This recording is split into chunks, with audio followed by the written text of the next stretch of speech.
देखो बच्चा, अब हम लोग पढ़ेंगे चिन्ह परिपाटी, ठीक है, जिसको इंग्लिश में बोलते हैं साइन कन्वेंशन। क्या बोलते हैं? Sign convention. देखो जो इसमें देखो, ये होता क्या है, जैसे कि एक चित्र से हम समझा रहे हैं। देखो ये, देखो इधर पहले, ठीक है, इसको हम x और x डैश बोल देते हैं, इसको y y डैश बोल देते हैं, और यहाँ पे ये है 0, और इस बिंदु को हम लोग बोलते हैं मूल बिंदु। क्या बोलते हैं? मूल बिंदु। ये एक परिपाटी है, चिन्ह परिपाटी। जैसे ग्राफ में 10वीं क्लास में ग्राफ बनाते हो, वैसे ही है, 9वीं में भी है ये। अब यहाँ क्या है कि अगर हम यहाँ पे एक गोलीय दर्पण ले लें, गोलीय दर्पण बोले तो कोई भी एक अवतल लो या उत्तल लो। मान लो कि हम अवतल दर्पण यहाँ से लेते हैं, देखो ऐसे करके, ये हमारा क्या है? अवतल दर्पण। देखो ऐसे करके कर लेते, देखो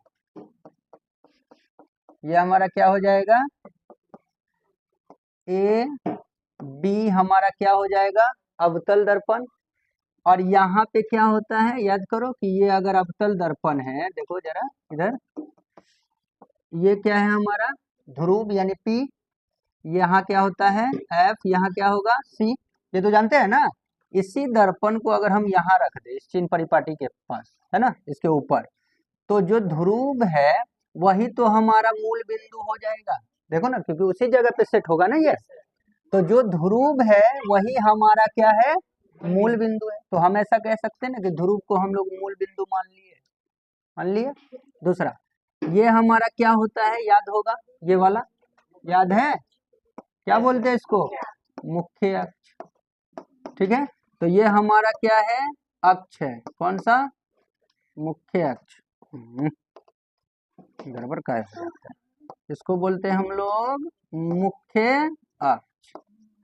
ठीक है बच्चा, अब पहले समझो फिर छापना।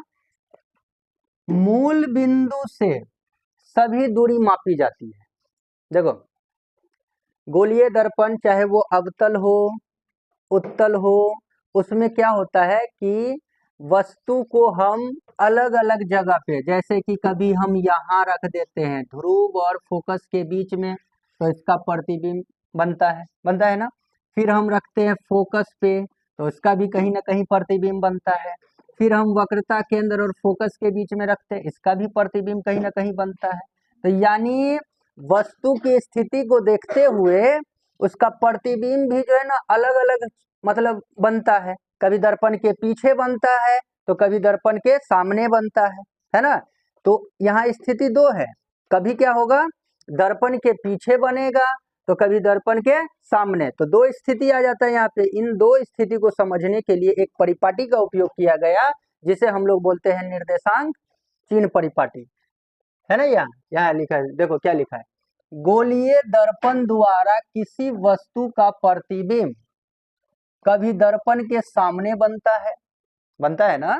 मान लो अगर यहाँ पे है फोकस और ध्रुव के बीच में, तो यहाँ पे नहीं एक प्रतिबिंब बना था पीछे, याद करो, डॉट डॉट वाला बना था ना, आभासी प्रतिबिंब, तो ये पीछे बन जाता है। अब बाकी सभी क्या है? सामने बनता है, उल्टा बनता है, तो स्थिति अलग अलग है। तो यहाँ देखो लिखा है, तो कभी दर्पण के पीछे बनता है, अब कभी सामने कभी पीछे, तो यानी कि स्थिति कितना हो गया? दो। तो इन दो स्थितियों में अंतर स्पष्ट करने के लिए एक परिपाटी का उपयोग किया जाता है, जिसे चिन्ह परिपाटी कहते हैं। समझ में आ गया? और आजकल जो है इस चिन्ह परिपाटी का दूसरा नाम आ गया है, जो बोला जाता है, वो है हमारा निर्देशांक चिन्ह परिपाटी। समझ में आ गया? अच्छा, अब यही इसका चित्र है, ठीक है। अब गोलीय दर्पण में एक हम अवतल का ये लिए हैं उदाहरण, तुम चाहो तो ऐसे करके एक उत्तल का उदाहरण ले लो, लेकिन ध्रुव वही, क्या ये जो ध्रुव है वही इसका क्या होगा? मूल बिंदु होगा। अब मूल बिंदु से अगर हम कोई दूरी ऊपर की ओर मापते हैं, मूल बिंदु से कोई भी दूरी ऊपर की ओर मापेंगे, तो वो क्या होगा? क्या होगा बताओ, धनात्मक होगा। क्या होगा? अब मूल बिंदु से नीचे अगर हम कोई दूरी मापेंगे तो वो क्या हो जाएगा, ऋणात्मक हो जाएगा।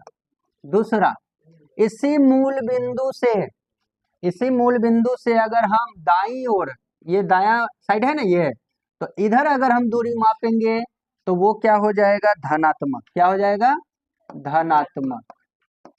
यानी कि इसको हम प्लस बोल देंगे, इसको भी हम लोग क्या बोल देंगे, प्लस, इसको क्या बोल देंगे, माइनस। ये धनात्मक इधर दाईं ओर, अगर फिर यही दूरी अगर हम इधर मापे इधर, तो ये क्या हो जाएगा हमारा, ऋणात्मक। ऋणात्मक के लिए क्या लगाएंगे, माइनस। समझ में आया? कितना पॉइंट इसमें निकल करके आया।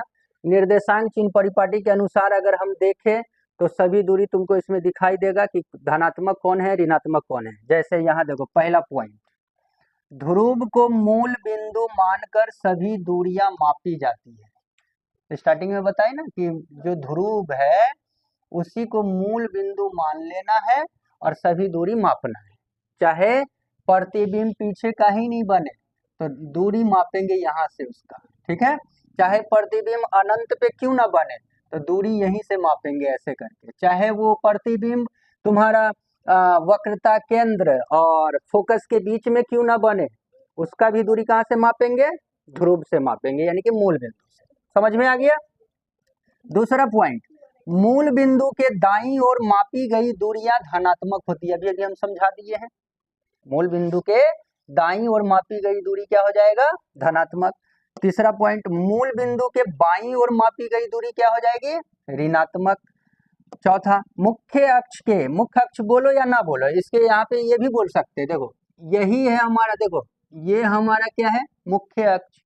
तो इसी को तो हम ये भी बोल सकते हैं ना, मूल बिंदु ही तो बोल सकते हैं ना, बीच पॉइंट है ना। तो इसका नाम देखो, यहाँ से मुख्य अक्ष के तुम नीचे मापो या ऊपर, या मूल बिंदु के नीचे या ऊपर, बात तो एक ही हुआ ना। तो यहाँ देखो, मुख्य अक्ष के लंबवत ऊपर की ओर मापी गई दूरी धनात्मक होता है। और पांचवा है कि मुख्य अक्ष के लंबवत नीचे की ओर मापी गई दूरी क्या होगा, ऋणात्मक होगा। उतार लिए हो ये सब? समझ में आया? चलो समझ में